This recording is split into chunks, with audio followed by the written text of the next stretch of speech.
Forward. The moment an avoidant truly recognizes your value may not look like love at all. There may be no dramatic confession, no sudden message saying, I finally understand what you meant to me. Forward. No immediate promise of commitment. Sometimes the first sign happens completely inside their mind. They begin noticing what your presence gave them, your consistency, your emotional steadiness. Forward. The way you showed care without demanding control, the way you understood them without forcing them to reveal everything before they were ready. And suddenly, forward, something that once felt ordinary starts feeling difficult to replace. This is where the psychology becomes fascinating. Forward.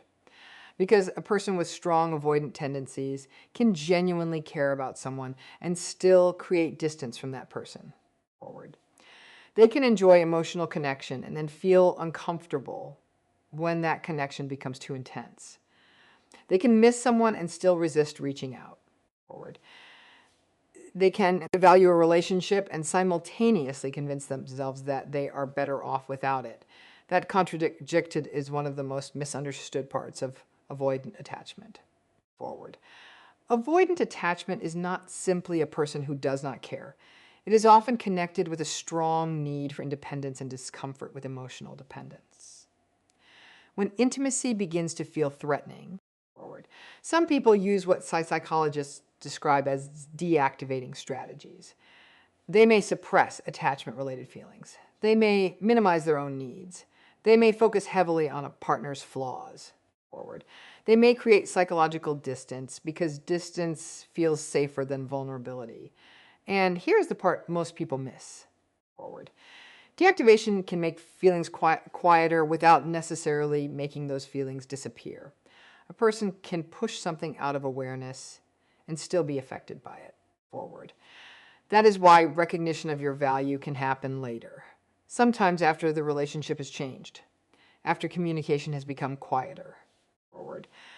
Or after the emotional availability they once assumed would always be there is no longer guaranteed. The absence creates a different kind of awareness. They may begin remembering small things, the conversations. Forward. The patience, the emotional support, the sense that someone genuinely understood them. They may compare the emotional experience they had with you to what they experience elsewhere. Forward. And this comparison can create an uncomfortable realization. They may start asking themselves questions they've avoided before. Why did I feel so safe with this person? Why did I keep pulling away? Forward. Why does their absence affect me more than I expected? Why do I notice their value now? And perhaps the most uncomfortable question of all, did I push away something that I actually wanted? Forward. This does not mean every avoidant person will reach this realization. Attachment avoidance exists on a spectrum. People differ in their attachment patterns, emotional awareness, relationship history, forward, coping strategies, and willingness to change. So there is no single reaction that every avoidant person will have. That distinction matters. Forward. Because the goal of understanding avoidant psychology is not to create a formula for making someone chase you. It is not about disappearing to trigger panic. Forward. It is not about withholding affection to make someone desperate. And it is certainly not about playing psychological games. Recognizing your value means something much deeper. Forward. It means the other person begins to see the relationship more accurately. They begin to understand that your emotional availability was not an unlimited resource. Your patience had limits. Forward. Your presence was a choice. Your support was meaningful.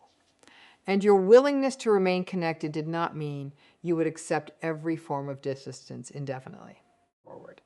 This is where boundaries become extremely important. When someone becomes accustomed to receiving your attention without having to offer emotional consistency in return, forward, they can unconsciously treat your presence as something permanent. They know you will answer. They know you will explain. They know you will forgive. They know you will try again. Forward. And because the connection feels guaranteed, there may be little urgency to examine its value. But when that pattern changes, something psychologically important can happen. Forward. The person is forced to encounter the relationship without the safety net of constant access. That does not automatically create love. It does not automatically create commitment, but it can create awareness. And awareness can be powerful. Research on attachment has repeatedly connected higher attachment avoidance with difficulties involving intimacy, emotional support, connectedness, and relationship satisfaction. This helps explain why someone can experience a real connection while still struggling to participate in that connection consistently. The paradox is simple. They may want closeness, but closeness can activate discomfort. They may want emotional safety, but depending on someone can feel threatening. They may value you. But acknowledging that value can also mean acknowledging how much they need something they prefer to believe they do not need. That is where the internal conflict begins. And this internal conflict is often much more complicated than people realize. When your availability changes, an avoidant person may not immediately think, I am losing the love of my life. The process can be quieter. They may simply notice that something feels different. The familiar source of connection is no longer responding in the same way. The emotional reassurance is no longer automatically available. The person who once made space for them is now making space for themselves. And slowly the mind begins connecting the dots. This is one reason distance can sometimes reveal information that closeness was hiding. When someone is constantly available, their value can become psychologically invisible. When that availability changes, the brain may begin paying attention to what was previously taken for granted. But there is an important warning. Recognition is not the same thing as transformation. An avoidant person can recognize your value and still remain emotionally unavailable. They can miss you and still avoid vulnerability. They can return and still repeat the same pattern. They can become afraid of losing you without becoming capable of loving you in a healthier way. That difference is critical, because there is a major gap between someone realizing that they do not want to lose access to you and someone realizing that they need to change how they participate in the relationship. One is fear. The other is growth. One may produce a sudden cessage, increased attention, or temporary closeness. The other produces consistency. And that is exactly what we are going to uncover.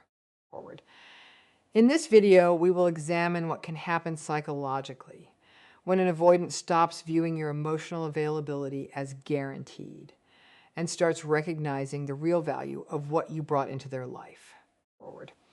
We will look at the first subtle changes in their thinking. We will explore why your absence can sometimes make previously suppressed feelings harder to ignore. We will examine the internal push and pull between independence and connection. We will uncover why healthy boundaries can change the way an avoidant perceives you. And most importantly, we will separate genuine recognition from the temporary fear of losing someone, because the biggest mistake you can make is interpreting every return as proof of emotional growth. Sometimes a person returns because they finally understand your value. Sometimes they return because they feel the discomfort of losing access. Those two situations can look remarkably similar at first, but they lead to completely different outcomes. The real evidence appears later. It appears in communication, in accountability, in consistency, in respect for boundaries, in the willingness to tolerate vulnerability instead of automatically escaping it. And that is why the final part of this video matters so much. Because your goal should never be to make an avoidant finally recognize your worth. Your worth does not depend on another person's emotional awareness. The real question is whether, once they recognize it, they are capable of treating it with the respect it deserves. That is where recognition becomes meaningful. And that is where the entire dynamic can begin to change. Welcome to relationship reality. If you want to understand the psychology behind avoidant behavior, emotional distance, attachment patterns, and the hidden dynamics that shape relationships, subscribe to the channel, and stay with us. Forward. Because sometimes the most important change is not when someone finally says they value you. It is when their behavior begins proving that they finally understand what your presence meant. Forward. The first thing that changes when an avoidant recognizes your value is often not their behavior. It is their awareness. When you were always available, your presence may have felt normal to them. Forward. They knew you would answer. They knew you would listen. They knew you would try to understand. They knew there would always be another conversation. Forward. That certainty can make something valuable feel ordinary. Then the pattern changes. You stop over-explaining. You stop chasing. You stop filling every silence. You continue living your life. Forward. But you are no longer organizing your emotional world around their distance. And suddenly, your absence feels different.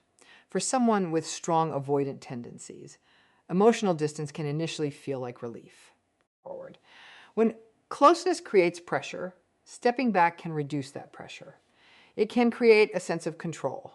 Psychologists often describe some of these responses as deactivating strategies. Forward. Instead of moving toward attachment, the person moves away from it. They may suppress thoughts about emotional needs. They may focus on reasons the relationship is difficult. Forward. They may convince themselves that independence is safer. They may mentally increase the distance between themselves and the person they actually care about. Forward. The surprising part is that emotional suppression does not necessarily erase the underlying attachment. It can simply push it out of immediate awareness. And this becomes important when the pressure disappears. Forward. At first, the distance may feel comfortable. Then something strange can happen. The silence becomes noticeable. They may remember the way you responded when they were stressed. Forward. They may remember that you did not demand an explanation for every emotion. They may remember how predictable your support was. They may remember that you could disagree with them without trying to control them. Forward. These details can become more visible when the person is no longer receiving them automatically. Your consistency may suddenly stand out. Your emotional stability may stand out. Forward. Your ability to understand without invading their space may stand out. Even your boundaries can become meaningful. Because boundaries communicate something very different from rejection. Forward. They communicate self-respect. You were not available because you had no life outside the relationship. You were available because you chose to be. And once that choice changes, forward, they may begin seeing your presence in a completely different way. This is where the internal shift can become much deeper. The thought may not be, I miss them. It may be something quieter. Forward. I did not realize how much peace they brought into my life. I did not realize how safe I felt around them. Forward. I did not realize how much they understood me. I did not realize how consistent they were. I did not realize how much I depended on that connection. Forward. That last realization can be especially uncomfortable for an avoidant person, because recognizing someone's importance can also mean recognizing your own emotional dependence. Forward. And for someone who strongly values independence, that can create tension. They may want to reconnect, then hesitate. They may think about reaching out, then convince themselves to wait. Forward. They may check for signs that you still care. They may wonder whether the door is still open. But underneath all of this, something has changed. You are no longer simply the person who was always there. Forward. You have become the person whose absence reveals what their presence once provided. And once that awareness appears, the next psychological battle begins. Forward. They have to reconsider the story they previously told themselves about why the relationship was never that important. When an avoidant begins noticing your absence, something else can change at the same time. Forward. The story they told themselves about the relationship can start to feel less certain. This is one of the lesser known parts of avoidant attachment. The person is not always simply deciding whether they love you. Forward. Sometimes they are trying to decide what the relationship meant in the first place. Avoidant attachment can influence how people interpret closeness, dependence, and even their partner's behavior forward. When emotional intimacy feels uncomfortable, the mind can search for explanations that make distance feel reasonable. A relationship can start being described as too demanding. A partner can seem overly emotional. Forward. Normal needs can feel like pressure, and independence can begin to look like the only safe option. Research has found that people higher in attachment avoidance may perceive their partners as less satisfied. Forward. Less committed and less responsive than people lower in avoidance. That finding matters because perception is not always the same as reality. Forward. The ways that someone experiences a relationship can be shaped by the defenses they use to protect themselves. So, while the relationship is happening, an avoidant person may focus heavily on what feels uncomfortable. Forward. They may notice the questions, the emotional conversations, the expectations. Forward. The moments when their partner wants more closeness, those moments can become evidence for a familiar conclusion. This relationship is too demanding. I was better off alone. We are simply incompatible. Forward. They want too much from me. At the time, those thoughts can feel completely rational. Then the emotional pressure decreases, the relationship becomes quieter, and something unexpected happens. Forward. There is less to defend against. Without the constant pressure of closeness, the person may finally have enough emotional space to examine the relationship from another angle. Forward. This is where cognitive reappraisal becomes important. Cognitive reappraisal means changing the way an experience is interpreted after looking at it from a different perspective. Forward. The same event can suddenly carry a different meaning. A conversation that once felt demanding may now look like an attempt at connection. A boundary that once felt rejecting may now look like self-respect. Forward. A partner asking for emotional honesty may no longer seem unreasonable. It may simply look like a normal relationship need. And this can create a powerful internal conflict. One side still wants independence. Forward. That desire may feel familiar, safe, predictable. But another side begins remembering what emotional connection actually provided. Support, understanding, warmth, stability, a sense of being known. Forward. That creates a psychological contradiction. They may think, I wanted space. But then another thought appears. Why does having all this space feel different now? That question can be difficult to answer. Forward. Because the problem may not have been the person. The problem may have been what closeness activated inside them. And once that possibility enters their mind, old explanations can begin losing their certainty. Forward. They may revisit conversations. They may reconsider moments when they pulled away. They may wonder whether they misunderstood your intentions. Forward. They may even recognize that some of the things they labeled as pressure were actually attempts to build emotional security. The story is no longer simple. You were not necessarily too demanding. Forward. They may have been overwhelmed by intimacies. You were not necessarily incompatible. They may have been protecting their independence, and you may not have wanted too much. Forward. They may have been uncomfortable receiving what a healthy relationship naturally requires. Forward. But there is still one problem. Recognizing this does not automatically make vulnerability easy. Now they have to face something much more uncomfortable than distance. Forward. They have to consider whether the independence they protected so carefully may have also cost them something they genuinely valued. There is a major difference between being available and being endlessly available. Forward. One creates connection. The other can quietly create a pattern where one person gives more and the other person gets used to receiving. Forward. This becomes especially important when you are dealing with someone who strongly values independence. If you constantly chase, explain, reassure, forgive, and repair every moment of distance, forward. The other person may never have to confront the effect of their own behavior. You keep the relationship alive. They keep their distance. You close the gap, they step back again, and this cycle continues. Forward. This is why healthy boundaries can change the psychological meaning of your presence. A boundary is not a punishment. That distinction matters. A punishment says, I want you to suffer because you hurt me. Forward. A boundary says, this is what I will and will not accept in my life. A punishment is designed to create a reaction. A boundary is designed to create clarity. You are not withdrawing affection to make someone panic. Forward. You are simply refusing to abandon your own emotional standards. That can create a very different experience for an avoidant person. When you stop over-functioning for the relationship, forward, they may finally have to see the actual level of their own investment. If they communicate once every few weeks, you are no longer filling the silence with 10 messages.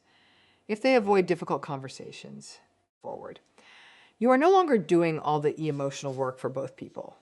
If they disappear whenever intimacy becomes uncomfortable, you are no longer treating every disappearance as a problem that you must solve. Forward. The responsibility begins moving back to where it belongs, and that can expose something they were previously able to avoid. The relationship requires two people. This is where the meaning of your presence can change. Forward.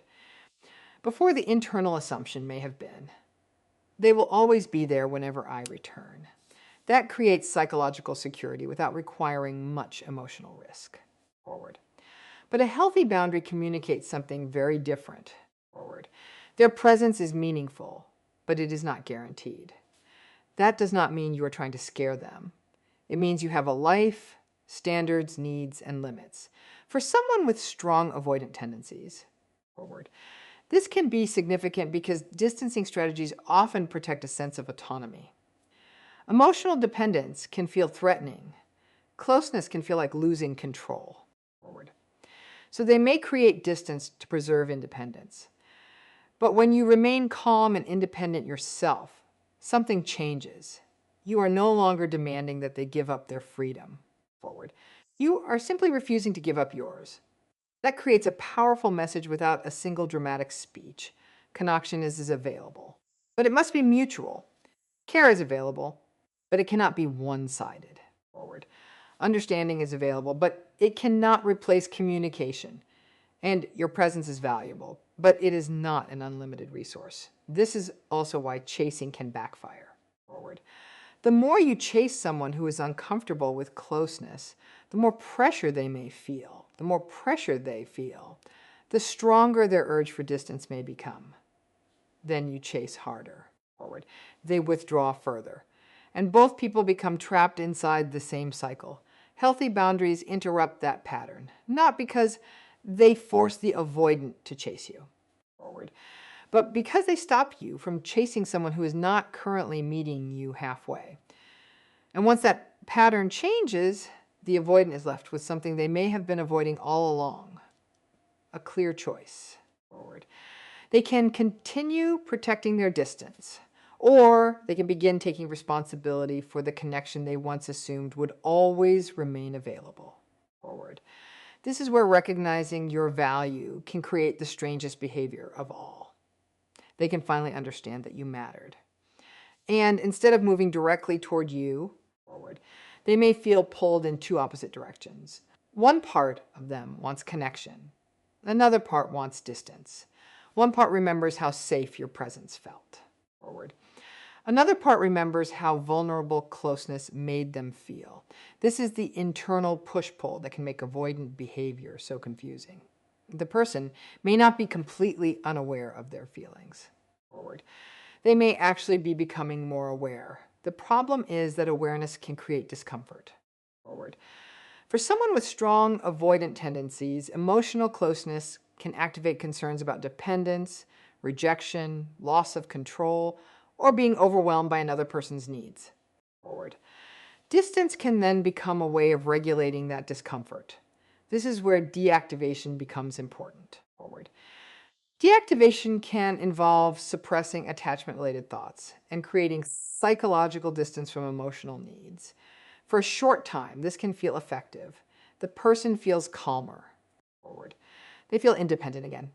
The emotional pressure drops. But when genuine attachment remains underneath that distance, the feelings can return. And now the person may experience a confusing cycle. They think about you, but they remain quiet. They miss you, but they resist contacting you. They want to know how you are doing, but they hesitate to ask. They want emotional closeness. But they fear what closeness might require from them. They become warmer, then suddenly pull back, they show interest, then become distant again. From the outside, this can look irrational. From the inside, it may feel like a constant negotiation between connection and self-protection. There is another behavior that can appear during this stage, testing. They may send a small message. They may react to something you post. They may ask a casual question that seems almost meaningless. They may find a reason to reopen communication without directly discussing their feelings. Sometimes the real question underneath that behavior is simple. Is the connection still there? They may want reassurance that the emotional door has not completely closed. But they may not yet be ready to walk through that door. This distinction is extremely important because contradictory behavior is not automatic proof of deep love. Missing someone does not equal emotional readiness. Thinking about someone does not equal commitment. Returning to contact does not automatically mean the attachment pattern has changed. Even strong feelings can exist alongside unhealthy behavior. A person can genuinely care about you and still be unable to maintain a stable relationship. That is why focusing only on emotional signals can become dangerous. A sudden message can feel powerful.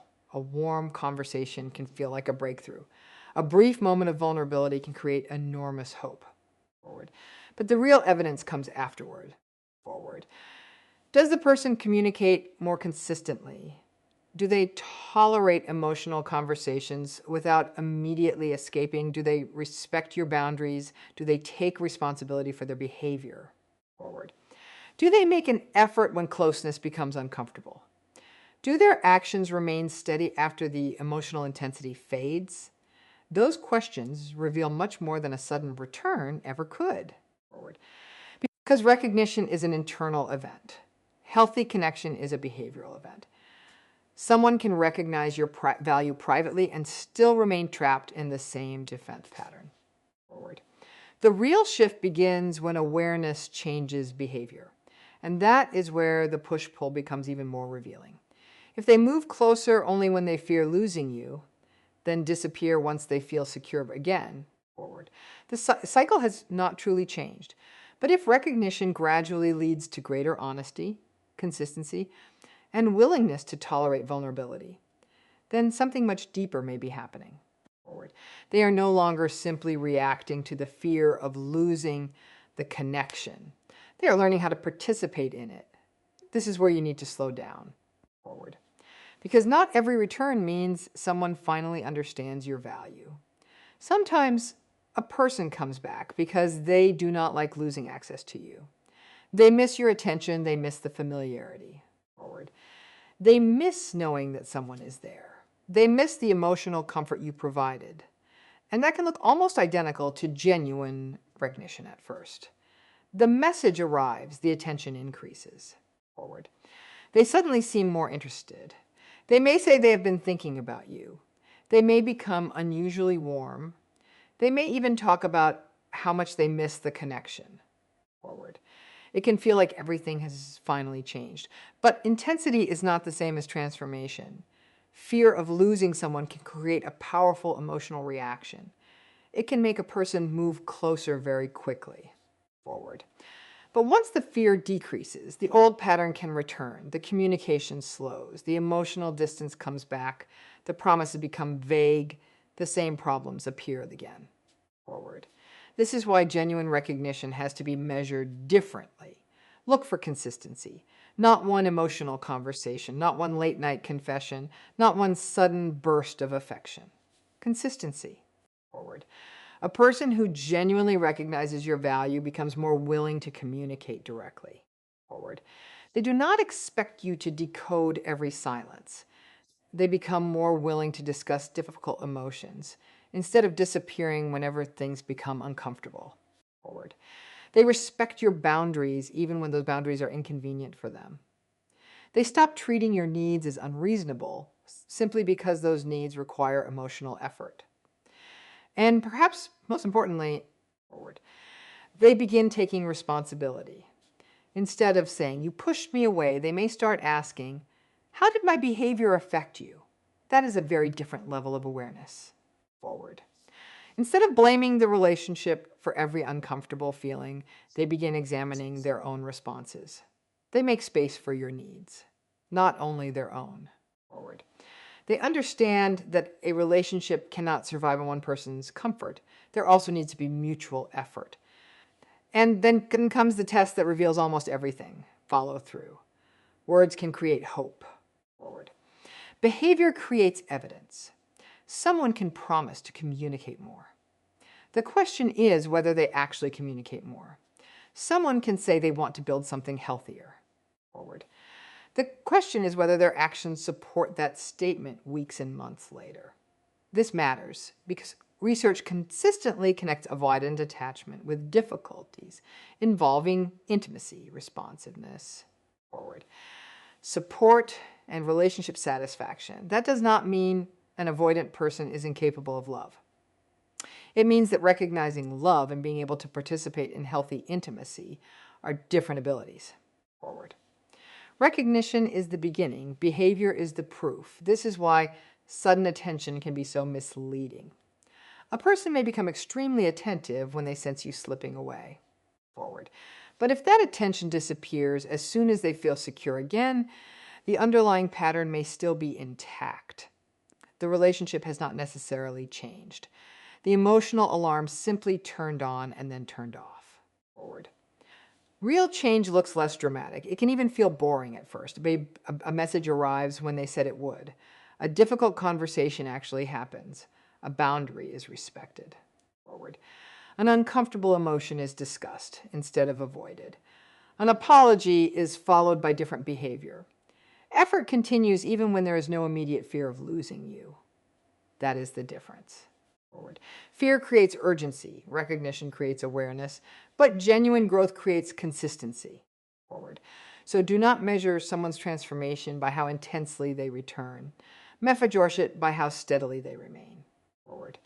Because the strongest evidence of change is not the emotional explosion that happens when they fear losing you. It is what they continue doing after they no longer fear that you will leave. Forward. When an avoidant truly recognizes what they lost, the process usually does not happen in one dramatic moment. It unfolds in layers. First, they notice your absence. Forward. Then they begin noticing what your presence actually provided: the emotional safety, the consistency, the patience, the understanding, the feeling that someone could be close without trying to control them. Forward. At first, those qualities may have seemed ordinary. Later, they may become surprisingly difficult to replace. This is where the entire psychological pattern begins coming together. Forward. They remember how you made space for them. They remember moments when you understood what they could not explain. They remember that you could care without demanding constant access. And slowly, forward, they may begin questioning the story they once used to justify their distance. Maybe the relationship was not simply too demanding. Maybe they were uncomfortable with intimacy. Forward. Maybe you were not asking for too much. Maybe emotional closeness simply activated fears they had learned to manage through distance. That realization can create a powerful conflict. Forward. One part of them still wants independence. Another part now understands the value of connection. They may begin seeing that independence and intimacy do not have to be enemies. Forward. A healthy relationship does not require someone to lose themselves. It requires two people who can remain themselves while still allowing emotional closeness. Forward. That can be a major shift for someone who has spent years protecting themselves through distance. Their understanding of your boundaries can also change. Before, your boundaries may have looked like rejection. Now, forward, they may begin seeing them as evidence of self-respect. You were not trying to control them. You were communicating what you could accept. You were not trying to punish them. Forward. You were protecting your emotional well-being. And that difference can create a new opportunity. They can continue using the same defenses, or they can choose vulnerability. Forward. They can disappear when things become uncomfortable, or they can stay and communicate. Forward. They can protect themselves from every possible emotional risk. Or they can accept that meaningful connection always requires some degree of vulnerability. Forward. This is where an important scientific fact enters the story. Attachment patterns are not necessarily permanent. People can develop different expectations about relationships through new experiences. Forward. Especially when those experiences challenge their old assumptions. A person who expects closeness to mean loss of freedom can encounter a relationship where closeness and independence coexist. Forward. A person who expects vulnerability to lead to rejection can experience vulnerability followed by understanding. Those experiences can create new emotional learning. Forward. But there is a limit to what another person can do. You cannot create that transformation for them. You cannot love someone enough to make them emotionally available. Forward. You cannot explain their attachment style into changing. You cannot maintain perfect patience until they suddenly become ready. And you cannot decode every message, silence, forward, or emotional shift and turn it into certainty. Their growth belongs to them. Your responsibility is different. Maintain your standards. Communicate clearly. Protect your boundaries. Watch behavior. Forward. Pay attention to patterns instead of isolated moments, and allow their actions to tell you what their words cannot. That changes the central question completely. Instead of asking, forward, how do I make an avoidant recognize my value? The better question becomes, what kind of relationship am I willing to accept once my value is recognized? Because being recognized is not enough. Forward. You deserve more than someone realizing they miss you. You deserve more than someone realizing they made a mistake. You deserve more than a temporary return caused by fear. Forward. The real opportunity begins when recognition becomes responsibility, when awareness becomes action, when vulnerability replaces automatic withdrawal. Forward. And when the person who once protected their independence at all costs begins learning how to remain connected without abandoning themselves. Forward. That is the point where recognition stops being a thought inside their mind and starts becoming something you can actually see in the relationship. Sometimes, forward, the most powerful moment in an avoidant relationship is not when they finally come back. Forward. It is when you stop needing them to come back in order to know your worth. An avoidant recognizing your value can change the way they see the relationship. They may finally understand what your presence gave them. Forward. They may recognize the safety, consistency, patience, and emotional support they once took for granted. But recognition is only the beginning. Real transformation has to become visible. It looks like accountability. Forward. It looks like honest communication. It looks like consistency. It looks like emotional availability. Forward. It looks like someone staying present when vulnerability becomes uncomfortable instead of automatically running from it. Forward. That is the difference between someone who misses you and someone who is actually ready to build something healthier with you. And remember, this healthy distance is not about creating fear. Forward. It is not about disappearing so someone will chase you. It is not about making an avoidant feel powerless. Healthy distance is about refusing to abandon yourself just to keep another person comfortable. Forward. You can care about someone and still have boundaries. You can understand their fears without accepting unhealthy behavior. You can love someone and still decide that inconsistency is not enough for you. Forward. Because the ultimate sign that someone recognizes your value is not that they suddenly chase harder. It is that they become more capable of meeting you where genuine connection requires them to be. They communicate. Forward. They show up. They take responsibility. They respect your boundaries. They make room for your needs. And they keep doing it after the fear of losing you disappears. That is where real change lives. Forward. So never make your worth dependent on whether an avoidant finally recognizes it. Your value was never created by their attention. It was never increased by their return. And it was never diminished by their distance. Forward. Your value existed before they understood it. It existed while they were pulling away. And it will continue to exist whether they return or not. The most powerful realization is this. Forward. Asterisk, your value does not increase when an avoidant finally sees it. Their perception simply catches up with what was already there. And sometimes, forward, the person who finally understands your worth is not the person who comes back. Sometimes it is you. Forward. If this video gave you deep upper understanding of avoidant psychology and relationships, take a moment to like the video and subscribe to Relationship Reality. And remember, you should never have to lose yourself to convince someone else that you are worth keeping.